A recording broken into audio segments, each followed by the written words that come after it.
One of the busiest airports in the nation is making changes just in time for the busy Memorial Day travel weekend. The Federal Aviation Administration is cutting flights at Newark Liberty International Airport, and it comes after weeks of turmoil, radio and radar outages, communication blackouts, controller shortages, and even more, all resulting in countless delays and cancellations. Chief Transportation Correspondent and pilot May K. Beeler joining us now with the details on the cuts. May K., there's never really a good time for cuts, but one of the busiest travel weekends. This is good for safety's sake. So, yeah, just in time to ease the hectic kickoff of the busy unofficial start of the summer air travel season.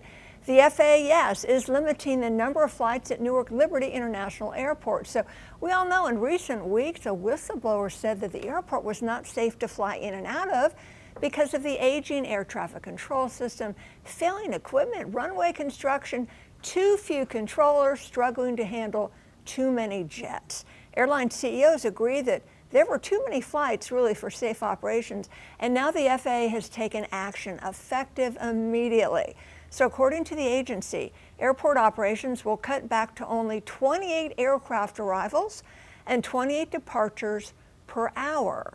This until construction of one of the 3 runways will mostly wrap up in mid-June. This represents more than 30% decrease from the 80+ flights per hour, that's a lot, previously allowed. So once daily construction of the runway wraps up, the limited number of flights will remain in place on Saturdays during construction until the end of the year, and the other days of the week, 34 arrivals and departures per hour will be allowed through October. It sounds like a lot. It does, but yeah. It's an improvement over what's been going on. Oh, I'm sure passengers want to know, how's this going to affect us? Right, so fewer flights mean fewer available flights for you to book. It's going to be safer. There'll be fewer delays, but fewer flights. So if you're going up into that neck of the woods, you may need to go to LaGuardia or JFK. May K., there's also the bigger problem there about these outages and the controller shortage. What's the FAA doing to fix that?